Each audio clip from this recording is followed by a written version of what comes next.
Vous pensez être libre de vous exprimer dans la vie de tous les jours ou sur les réseaux? Eh bien, détrompez-vous.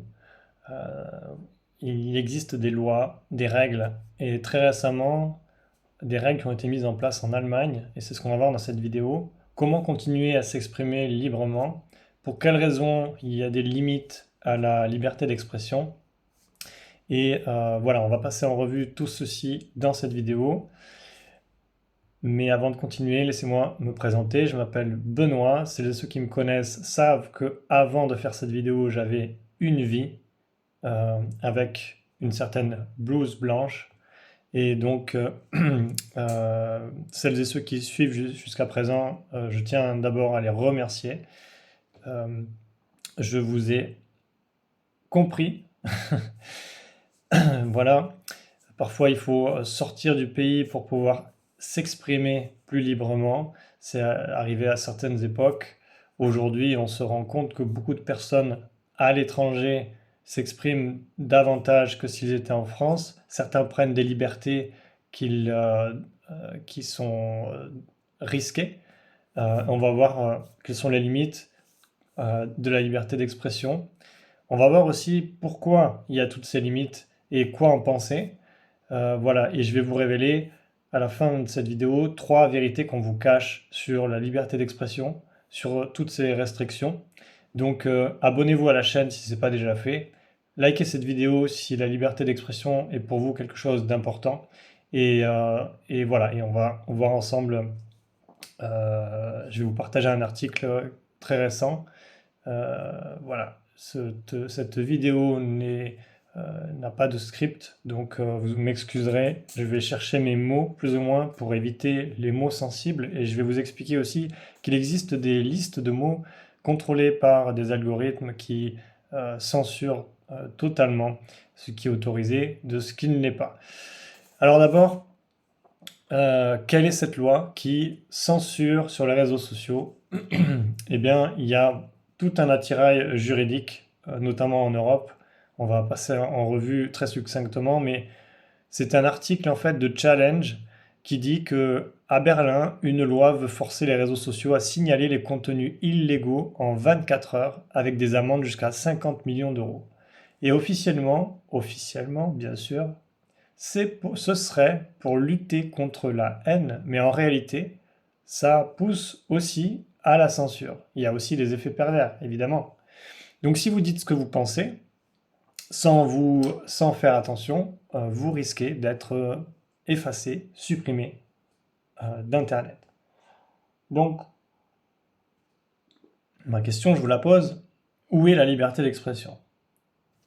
Aux États-Unis, il existe le premier amendement qui garantit la liberté d'expression. Et ce premier amendement est couvert du deuxième amendement qui dit que tout Américain peut se protéger lui-même. En Europe, on n'a pas ça. Donc, voilà, c'est un article de Challenge, vous pouvez le retrouver, je vais mettre le lien en description, j'espère que je vais pouvoir vous le mettre. Mais voilà, donc c'est assez strict. Le deuxième point que je voulais évoquer avec vous, et je vais vous parler aussi d'une anecdote qui m'est arrivée récemment et de la raison du changement de ligne éditoriale de cette chaîne, c'est que euh, il y a en 2018 une loi qui a été appliquée à tout Internet et qui a ennuyé beaucoup de créateurs de contenu, beaucoup de développeurs, tout le monde. C'est ce qu'on appelle la loi du RGPD.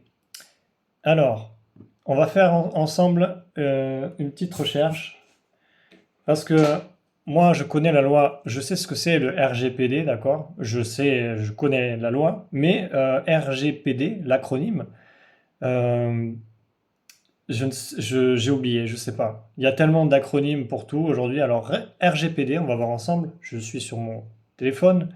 Ça s'appelle le Règlement général sur la protection des données.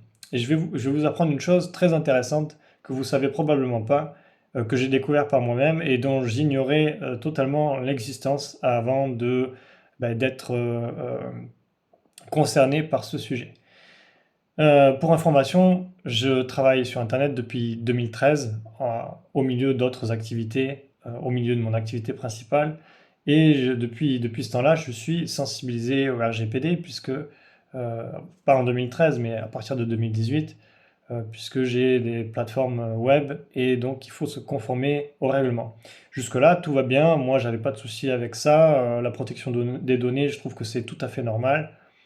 Euh, on verra aussi, euh, on verra aussi à la fin, j'essaierai de, si je me souviens, au sujet de la protection des données, euh, il y a aussi quelque chose d'assez challengeant au niveau européen. C'est qu'actuellement, ils sont en train d'écrire des règlements pour tout centraliser, votre permis de conduire, toutes vos données. Donc, d'un côté, on nous parle de RGPD et d'un autre, on essaye de tout centraliser dans un point unique. Il y a beaucoup de risques d'un côté et de l'autre. Donc, ce sont des sujets qui sont quand même assez sensibles. Donc, RGPD, règlement général sur la protection des données. Jusque-là, tout va bien. On est tous d'accord. Je pense que vous aussi, vous êtes d'accord que vous n'avez pas envie que quelqu'un utilise vos données ou usurpe votre identité. Ça me semble tout à fait légitime. Mais voilà, ce qui m'est arrivé récemment, c'est que celles et ceux qui suivaient la chaîne jusqu'à présent, et je vous en remercie, m'ont vu spontanément faire des vidéos euh, parce que j'avais envie de partager un nouveau format, j'avais envie de partager ce que je pensais, mais mon format, je l'ai fait par moi-même au départ, j'ai pas payé de conseils juridiques ni quoi que ce soit, et j'étais loin de me douter que tout ce que je faisais était en dehors de la légalité. Donc, euh, donc voilà, donc ce contenu était à visée éducative. Je rajoute explicitement cette phrase pour vous dire que j'encourage personne à ne pas respecter les règles, il faut respecter les règles. Mais voilà, je vais vous partager mon anecdote. Je pense que ça peut aider certaines d'entre vous déjà à comprendre. Et puis ensuite, si vous faites des vidéos, à vous conformer aux règles, quoi, à être conforme.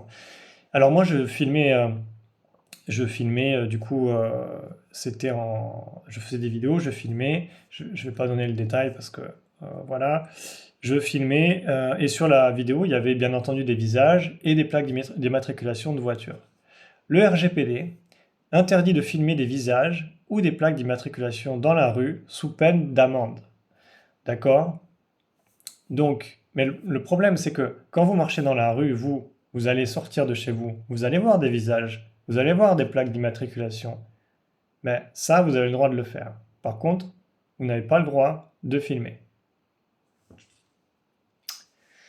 Donc voilà, je vous laisse.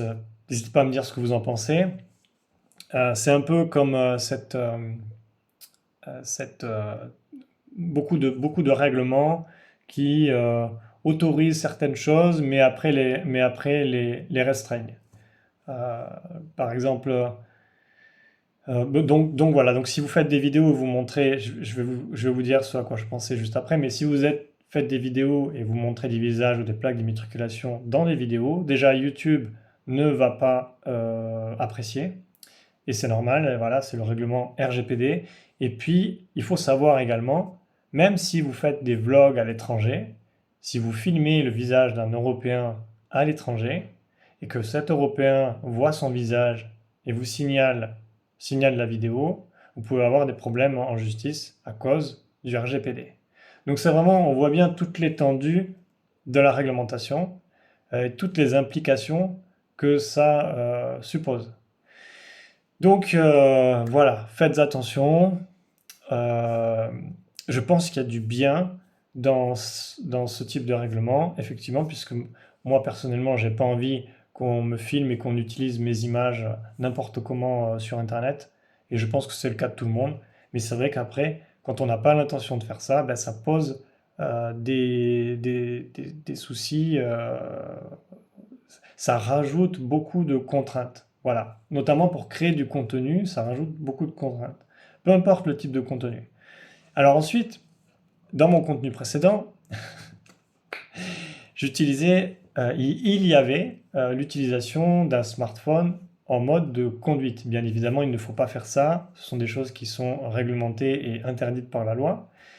Mais voilà, d'un côté, la loi vous interdit de manipuler votre téléphone en voiture, mais d'un autre côté, tout le monde pianote sur son poste radio pour changer la radio ou recevoir des appels en kit main libre quand il y a des appels. Donc on se pose vraiment une question de savoir, euh, ça pose question. On se demande quelles sont les libertés individuelles dans notre quotidien. Si on nous dit d'un côté, il faut acheter des smartphones avec toutes les applications qu'il y a dedans, et d'un autre côté, on nous dit, ben, en fait, il ne faut pas l'utiliser. Voilà, en gros, il ne faut pas l'utiliser. C'est comme l'alcool, on nous dit, on nous fait des publicités, on nous dit, il faut acheter de l'alcool, mais d'un autre côté, on nous dit, il ne faut pas le boire. Donc ça, c'est la société dans laquelle on est depuis les années 2000. On peut se poser des questions. On est en droit de se poser des questions. D'un côté, c'est vrai qu'il faut réglementer. C'est vrai que l'alcool, c'est dangereux pour la santé. C'est très dangereux, c'est très nocif. Mais d'un autre, voilà. Ça rejoint aussi la question de... Il y a ce débat sur... alors, je réfléchis au mot que je vais utiliser parce que c'est très important. En Allemagne, il est autorisé par la loi, et c'est très encadré, la prostitution. C'est quelque chose de légal. Donc les hommes, les adultes de plus de 18 ans, ont le droit d'aller payer pour consulter des professionnels dans ce domaine-là. Donc, quelque part, les adultes ont le droit de s'amuser ou de faire des choses qui les concernent. Voilà, c'est réglementé par la loi et tout ça. Mais en France, par exemple, jusqu'à présent, au moment où je fais cette vidéo, cette chose est interdite. Il existe aussi, ça rejoint aussi l'idée que si vous parlez avec beaucoup de gros mots, vous dites des gros mots, vous allez être restreint sur les plateformes. Vous allez être mal vu. Voilà, en gros, en fait, si vous utilisez des gros mots, on va vous mettre dans un coin et on va faire en sorte que personne ne vous écoute parce que les gros mots, c'est pas bien, c'est mal. D'un côté, c'est vrai, mais d'un autre côté, les gros mots font partie du dictionnaire. Utiliser des gros mots, ça permet de s'exprimer, d'exprimer une frustration, d'exprimer une colère, ça permet d'exprimer ses libertés aussi, et ça permet aussi de s'amuser. Les enfants disent des gros mots pour s'amuser. Ils apprennent les gros mots de leurs parents, qui les disent dans leur sphère privée. Donc pour quelle raison on devrait condamner l'utilisation de mots du dictionnaire qui permettent à des adultes consentants de s'exprimer, d'exprimer leurs émotions? Et alors, mon regard là-dessus, c'est que ça va créer, qu'est-ce que c'est en train de créer? C'est en train de créer une baisse de la créativité des créateurs de contenu et du coup des gens qui consomment ces contenus. Donc qui dit baisse de créativité dit baisse de la pensée critique, de la réflexion intellectuelle. Il a été prouvé dans des études scientifiques très sérieuses que les personnes qui utilisent le plus de gros mots dans leur quotidien seraient, je mets un conditionnel, auraient, comment dire, un quotient intellectuel élevé, plus élevé que la moyenne. Ce sont des études. Je fais que rapporter des études. Si je fais une recherche sur Google, si je trouve le lien, je vous la mettrai dans la description. Mais alors voilà, on se pose la question de la liberté d'expression, puisque s'exprimer librement comporte nécessairement l'expression d'émotions. Ces émotions sont verbalisées sous forme parfois de grossièreté. Et donc, censurer ces grossièretés, on peut se poser la question, est-ce que ça ne serait pas quelque part réduire la créativité et, in fine, réduire les capacités intellectuelles des gens qui consomment ce type de contenu, puisqu'au final, on se retrouve avec un contenu très lisse. Et voilà, donc. Et d'un autre côté, on peut constater que des corps de métier comme les journalistes utilisent très allègrement, pas forcément des gros mots, mais arrivent à contourner très allègrement beaucoup nombre de ces restrictions parce que c'est leur métier. Et donc ça devient... on se demande si vous êtes par exemple un citoyen, faudra-t-il devenir journaliste et avoir une carte de journaliste pour pouvoir s'exprimer librement? C'est une question que je pose. Je n'en sais rien. Je n'en sais rien. Toujours est-il qu'il est difficile, aujourd'hui, il est plus difficile qu'il y a 20 ans de s'exprimer librement. Alors, pour toutes les raisons qu'on a vues, qu'on a évoquées, mais également, et on ne peut que le reconnaître, c'est que depuis l'avènement d'Internet, eh bien, on a davantage de liberté d'expression qu'avant, paradoxalement. Et c'est parce qu'on a davantage cette liberté d'expression qu'il y a davantage de risques. Des groupes qui se rassemblent pour faire des choses qui sont interdites par la loi et qui discutent de choses interdites par la loi, eh ben, forcément, il faut arriver à l'encadrer et à l'éviter. Et ces risques-là sont beaucoup plus importants qu'il y a 20 ans ou qu'avant l'avènement d'Internet. Donc forcément, il y a deux poids, il y a une balance entre les deux qui est difficile à trouver.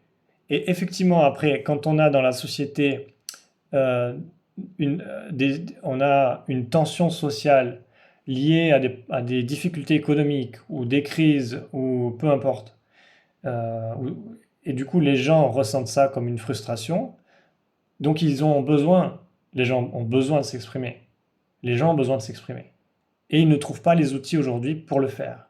Et la seule réponse qui est apportée, ce sont des règlements qui réduisent davantage ce besoin de s'exprimer. Alors, la question que je pose, du coup, c'est quel va être le résultat de tout ça? Qu'est-ce qui va se passer?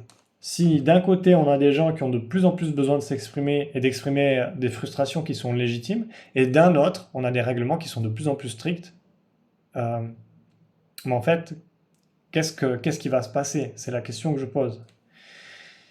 On est aujourd'hui dans un monde qui est de plus en plus ouvert, d'accord?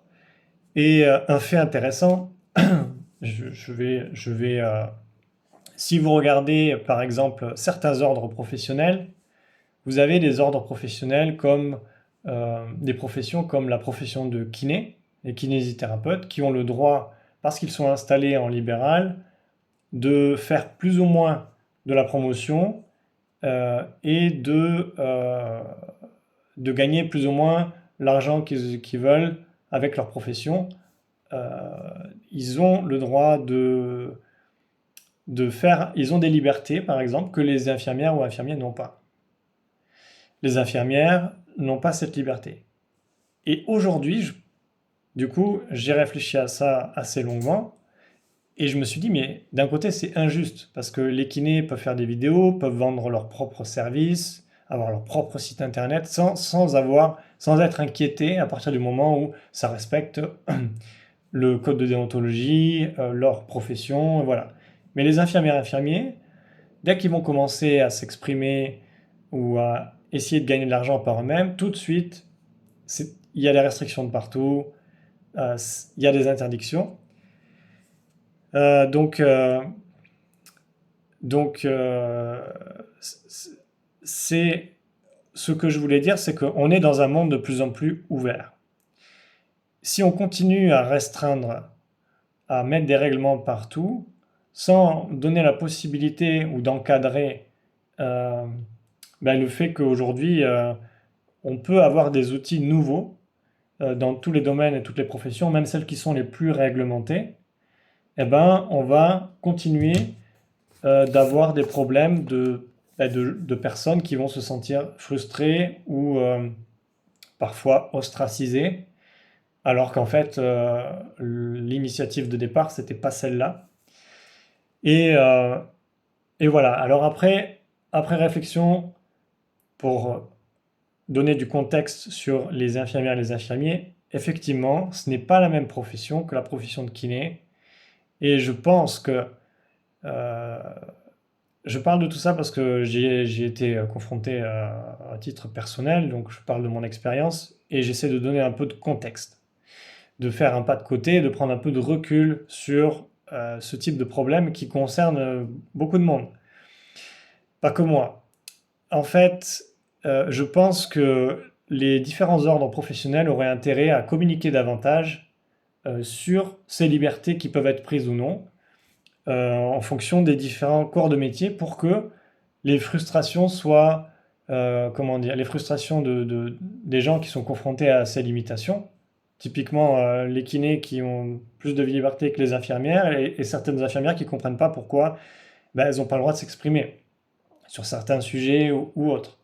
Je pense qu'il y a une responsabilité des différents ordres professionnels de rappeler les codes de déontologie et d'expliquer un travail d'éducation et de communication là-dessus, parce que la difficulté aujourd'hui, c'est que tout le monde a accès à Internet, tout le monde peut faire une vidéo et la balancer sur Internet, mais le problème, c'est que de l'autre côté, il y a des règlements, des choses qu'on peut faire ou qu'on ne peut pas faire, et bien souvent, on ne comprend pas tous ces règlements. C'est pas possible, à moins d'être un avocat ou quelqu'un qui est un juriste, quelqu'un qui est dans le domaine. Et donc, ça crée des problèmes. Et le principal problème que ça crée de la perte de confiance. Donc, perte de confiance des professionnels dans leur ordre professionnel, perte de confiance des usagers puisqu'ils voient les professionnels qui rencontrent des difficultés. Donc là, je suis allé un peu plus loin que le sujet de départ, mais voilà, c'est pour donner un peu plus de contexte qu'il y aurait des choses intéressantes si on arrive à euh, communiquer et expliquer pourquoi il y a ces règles et quelles règles existent. Et voilà, à faire en sorte. Alors, c'est en train d'être fait, mais ça met du temps. Voilà, donc après on va pas rentrer effectivement davantage dans les détails parce qu'effectivement après il y a toujours donc il y a toujours il y a toujours des effets pervers dans tout, hein. Mais on peut se poser la question aujourd'hui, la liberté d'expression, est-ce que elle va être réellement garantie par des couches et des couches de réglementation, ou au contraire, est-ce qu'il ne faut pas accompagner l'ouverture technologique dans laquelle on est rentré, et au lieu de se liguer contre le fait que les gens ont besoin d'exprimer leurs frustrations, leurs opinions, eh ben, les laisser s'exprimer et encadrer les choses différemment. C'est une question que j'ouvre.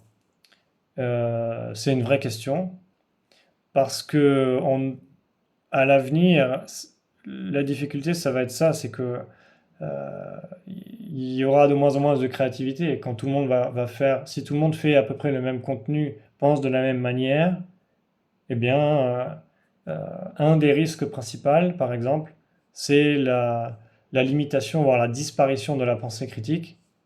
Et la pensée critique, on sait tous que c'est quelque chose d'important parce que c'est ce qui construit un individu, c'est ce qui construit, qui permet de construire des réflexions personnelles argumentées et étayées par des exemples, et que si on perd ce fil, on perdra justement les libertés individuelles et on perdra la liberté d'expression. Puisque sans pensée critique, il ne peut pas y avoir de liberté d'expression. C'est impossible. Puisque la liberté d'expression vient directement d'une pensée critique, d'une conscience organisée. Et voilà. Donc voilà, c'est une vidéo pour vous partager tout ça. Voilà, de plus en plus de réglementation. Alors après, ça crée des dérives, hein. Certaines personnes vont dénoncer d'autres personnes parce qu'ils ont vu sur les réseaux ceci et cela.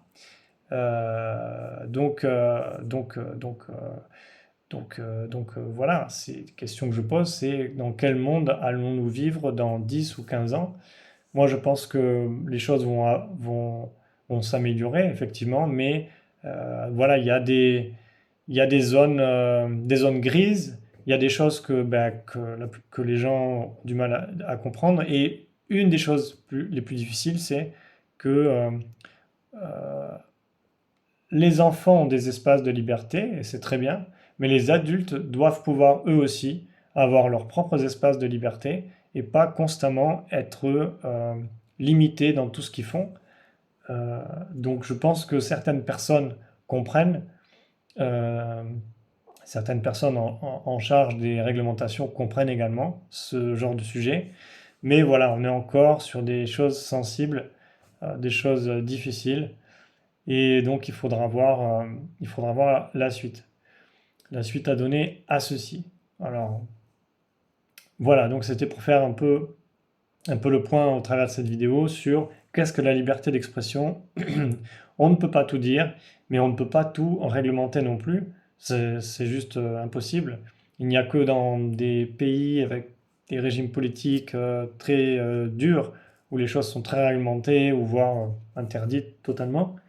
Et on voit bien que du coup, ça fonctionne, les libertés individuelles sont très réduites, donc ça fonctionne pas. Voilà. Donc, je vais reprendre les formats que j'avais précédemment. La principale difficulté des formats que je faisais auparavant, c'était que c'était quasiment du spontané, d'accord? Donc c'est un exercice qui est très difficile, étant donné que quand on est spontané, on a tendance à dire ce qu'on pense un peu sans filtre. Donc il existe d'autres plateformes pour cela, pour pouvoir parler sans filtre et sans... Voilà, il y a des plateformes qui autorisent davantage ce type de contenu. Je vais réfléchir à mettre toutes les anciennes vidéos, même si elles ne sont pas conformes à la loi.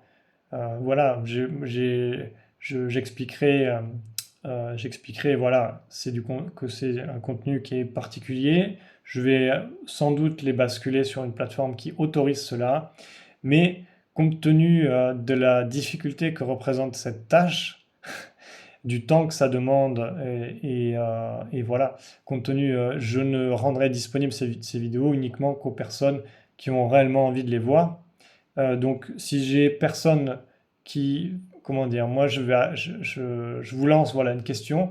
Si vous voulez revoir ces vidéos, si ce type de contenu vous intéresse, je ferai ce type de contenu sur une autre plateforme, mais comme il n'y aura pas, comme le, il n'y a pas comment dire, de, il n'y- je mettrai ce type de contenu sur une autre plateforme, mais en contrepartie, ce type de contenu sera accessible uniquement via un abonnement, puisque la seule plateforme qui propose cette solution, c'est Patreon. Et Patreon, en fait, son modèle économique, c'est un abonnement au mois, puisque Patreon, en fait, ne base pas ses revenus sur la publicité, donc n'est pas captif d'annonceurs, d'où une parole plus libre, un ton plus libre. Donc voilà, donc je vous fais cette proposition aujourd'hui de remettre toutes les vidéos et même les vidéos qui étaient prévues, que j'avais prévu de partager, mais que je ne peux pas publier ici. Si ça vous intéresse, dites-le dans les commentaires et je le mettrai sur Patreon et vous aurez un lien après pour y accéder. Voilà, vous aurez un lien pour y accéder et je pense que c'est la meilleure manière de faire puisque voilà, il y a des règles qu'on doit respecter et c'est comme ça, c'est ainsi. Donc voilà, c'est pas moi qui ai décidé et croyez pas que c'est pour faire payer un abonnement puisque moi ça me demande le double de temps de supprimer tout le contenu. En plus, il faut réadapter les formats à un nouveau format sur Patreon qui est différent, qui est plus compliqué, donc il faut traiter les vidéos. Enfin, il y a beaucoup de travail derrière, donc voilà. Donc voilà, c'était une vidéo sur la liberté d'expression. Je pense que j'ai jamais vu une vidéo sur la liberté d'expression sur YouTube, et c'est des sujets qui sont très rares. C'est plus difficile à traiter, à parler que faire la promotion de produits ou de services. Donc voilà, n'hésitez pas à me dire ce que vous en pensez. Likez la vidéo pour me dire si vous avez aimé. Dites-moi si vous avez envie de voir ces anciennes vidéos sur Patreon. Et si c'est le cas, je referai ce type de format légèrement adapté pour forcément être dans les clous, d'accord? Puisqu'il y avait des choses que je faisais dont je ne me rendais pas compte qui sont pas tip top. Mais voilà, c'était spontané, c'était comme ça. Voilà, je vous souhaite une bonne journée et je vous dis peut-être à demain ou sinon à très bientôt.